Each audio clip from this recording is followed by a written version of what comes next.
নিয়ে চলে আসলাম আজকে ঘটি হাতা ব্লাউজ আর এরকম বউ লটকানির একটা ডিজাইন। তো ভিডিওটা পুরো দেখতে থাকুন কিভাবে কাটিং এবং স্টিচিং করলাম। অবশ্যই পুরো ভিডিওটা না দেখলে বুঝতে পারবেন না। আর যাদের এরকম ঘটি হাতা ভালো লাগে অবশ্যই কমেন্ট করে জানাবেন।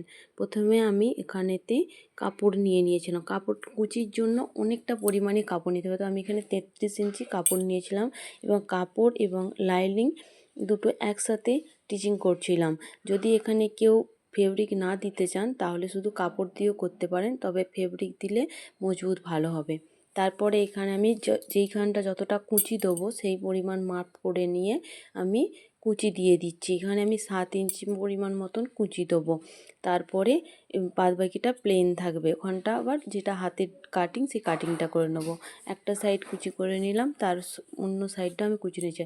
যদি কেউ এরকম কাপড় কম থাকে, এরকম প্লেট না বসাতে পারেন, তাহলে অল্প অল্প কাপড় দিয়ে করে কুচি করা যায়। তো তার ভিডিও আমি অন্য সময় দিয়ে দেবো। যেহেতু আমার এখানে কাপড়টা অনেক বেশি ছিল তাই আমি এখানে প্লেট দিয়েছি। আর এই দেখুন এখানে আমি হাতের কাটিং করে নিচ্ছি। এখানে আমি 3 ইঞ্চি পরিমাণ ডাউন করে নিয়েছি। ডাউন করে নিয়ে কাটিং করে নিলাম। আমার কুচিটা রেডি হয়ে গেছে। হাতের দুটোই করে নিয়েছিলাম একসাথেই। তারপর আমি এখানে হাতের কাটিংটা করে নিলাম। এরপরে আমি এতে আর এই যে দেখুন এটার অনেকেই যে নোংরাগুলো দেখা যাচ্ছে, সবসময় সাইডের কাপড়ের যে নোংরাগুলো আছে এগুলোকে পরিষ্কার করে কাজ করলে তবেই কাজটা সুন্দর হয়।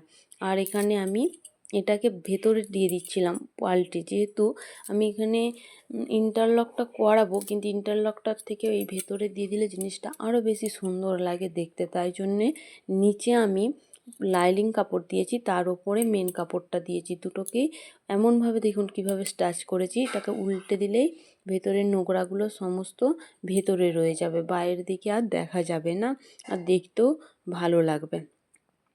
দেখুন আমি এখানে গেছে তার ওপর দিয়ে চাপ সেলাই করে নিয়েছি। আর এখানে কুচিটাও আমার পুরো রেডি হয়ে গেছে। তো কেমন লাগলো ভিডিওটা? আর এই দেখুন হাতটা পপ হাতার মতো কত সুন্দর হয়ে গেছে, একদম ফুলে কুচি কুচি হয়ে গেছে। আর তার সাথে আমি বানিয়েছিলাম এই লটকানগুলো। যদি লটকানগুলো ভালো লাগে অবশ্যই কমেন্ট করে জানাবেন। এই ভিডিও আমি পরে দিয়ে দেবো। ধন্যবাদ।